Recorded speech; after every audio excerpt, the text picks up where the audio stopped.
Depuis des millénaires, le jeûne a été un moyen privilégié pour purifier le corps et l'esprit. Ces dernières années, des chercheurs ont démontré que le jeûne pouvait s'avérer bénéfique pour plusieurs conditions médicales, dont le cancer et le diabète.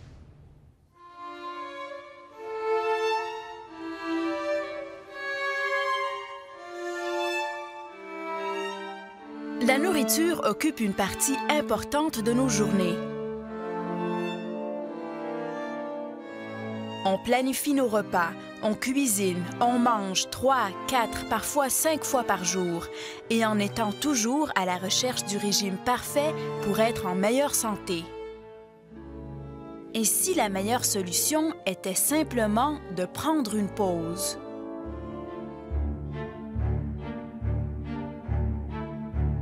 Depuis des millénaires, le jeûne est préconisé dans de nombreuses cultures. Il est perçu comme un moyen de purifier le corps et l'esprit. Mais ce n'est que récemment que la science a commencé à s'intéresser à cette approche.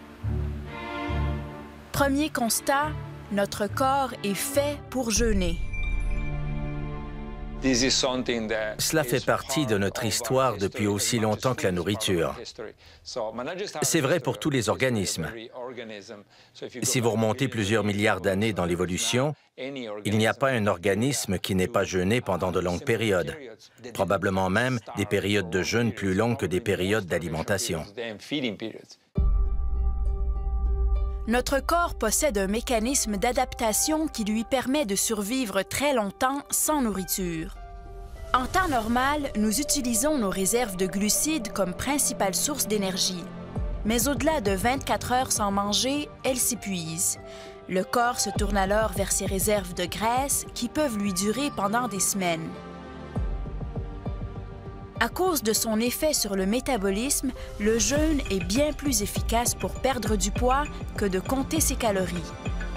Quand vous mangez moins, votre métabolisme baisse. S'il baisse, c'est difficile de perdre du poids. Donc, c'est pour ça qu'on recommande de faire en même temps de l'exercice. Quand vous jeûnez complètement, le métabolisme augmente. Alors, c'est ça la grosse différence. Le docteur Martin Junot est directeur de la prévention à l'Institut de cardiologie de Montréal. Il suit de près les recherches liées au jeûne.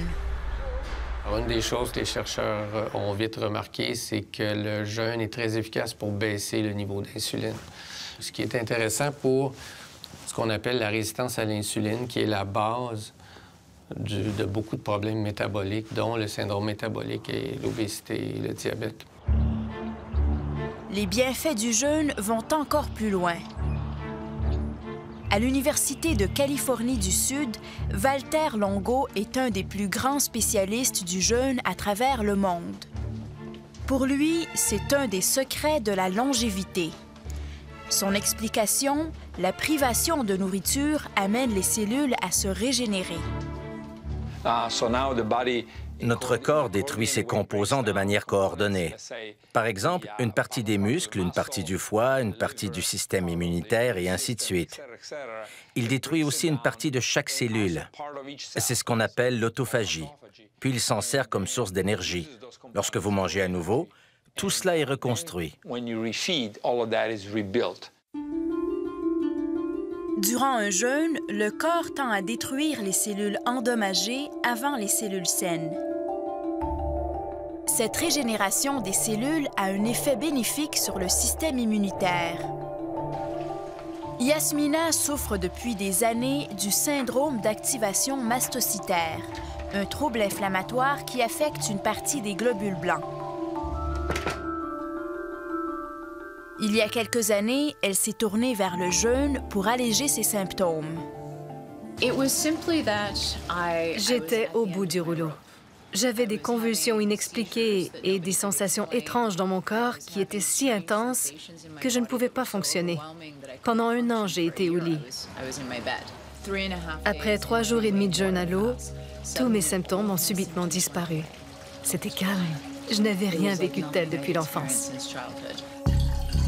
Cependant, le jeûne strict, où l'on ne boit que de l'eau, est très éprouvant pour le corps. Le jeûne à l'eau ne devrait pas être fait en dehors d'une clinique, car il peut y avoir des effets secondaires comme l'hypotension et l'hypoglycémie. Les gens peuvent s'évanouir. Pour profiter des bienfaits du jeûne sans mettre sa santé à risque, plusieurs se tournent vers le jeûne dit intermittent. Ce qu'on voit beaucoup dans la littérature scientifique en ce moment, c'est le jeûne intermittent, où on alterne des journées d'alimentation normale, alternées avec des journées très, très réduites en calories ou de jeûne complet. Et vous avez aussi ce qui est assez répandu, c'est de réduire la fenêtre pendant laquelle on mange. Alors, au lieu de manger de 7h30 le matin à 9h le soir, on mange pendant 3-4 heures, disons, seulement pendant le début de la soirée. Et ça, c'est ce qu'on appelle en anglais le time restricted feeding, qui est beaucoup utilisé. De son côté, Valter Longo a développé une autre approche, faire croire au corps qu'il jeûne tout en lui fournissant les nutriments essentiels. Nous avons développé une diète qui imite le jeûne et qui est faible en protéines, faible en sucre et riche en lipides. Elle contient 66 ingrédients différents, dont chacun a été développé pour faire croire au corps qu'il jeûne, alors qu'en réalité, vous mangez. Il y a moins de calories que la normale, entre 800 et 1100 calories par jour.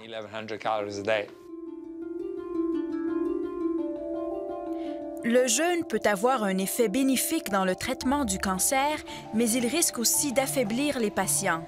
La diète imitant le jeûne s'avère donc particulièrement prometteuse dans ce cas-ci.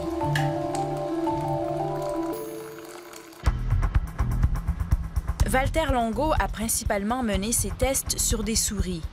Les résultats sont impressionnants. Les souris ayant suivi cette diète sont en bien meilleure santé et plus actives après les traitements de chimiothérapie que celles ayant mangé normalement.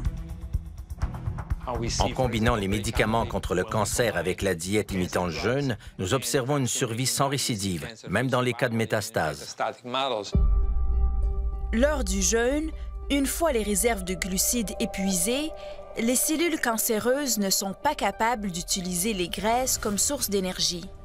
Elles se retrouvent donc plus affaiblies que les cellules saines.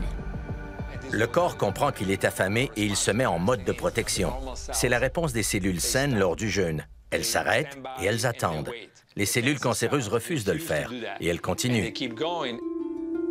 Sur l'humain, des études ont démontré que le jeûne pouvait atténuer les effets secondaires de la chimiothérapie, mais elles n'ont pas encore démontré d'effets sur les tumeurs.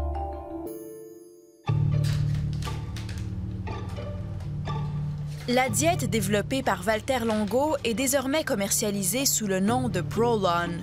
Aux États-Unis, de nombreux médecins la prescrivent à leurs patients. Cette diète est destinée à être suivie 5 jours par mois. Une étude de Valter Longo menée sur une centaine de personnes a démontré qu'au bout de 3 mois, ils avaient perdu en moyenne 3 kilos, réduit leur taux de cholestérol et leur pression artérielle et amélioré leur glycémie. Yasmina suit désormais cette diète tous les mois.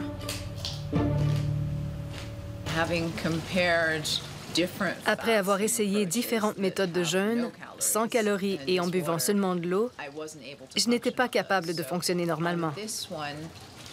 Avec le Prolon, certains jours, j'ai envie de grimper une montagne. Et d'autres jours, je me sens un peu fatiguée. Mais je dors moins la nuit, car j'ai beaucoup plus d'énergie. Que ce soit le jeûne strict, le jeûne intermittent ou la diète imitant le jeûne, les recherches se poursuivent pour déterminer la meilleure approche. Première recommandation, ça serait, si vous voulez le faire maintenant, soyez sûr que votre médecin est au courant, parce qu'il doit ajuster la médication si vous en prenez. Deuxièmement, de voir avec le temps les études qui vont démontrer quelles sont les meilleures façons de jeûner et quelles sont les plus soutenables. Et c'est pas mal clair que ça va être des formes de jeûne intermittent. Et comme pour l'exercice, la meilleure Le meilleur exercice, c'est celui que vous allez aimer faire. Pour le jeûne, ça va être celui qui vous convient.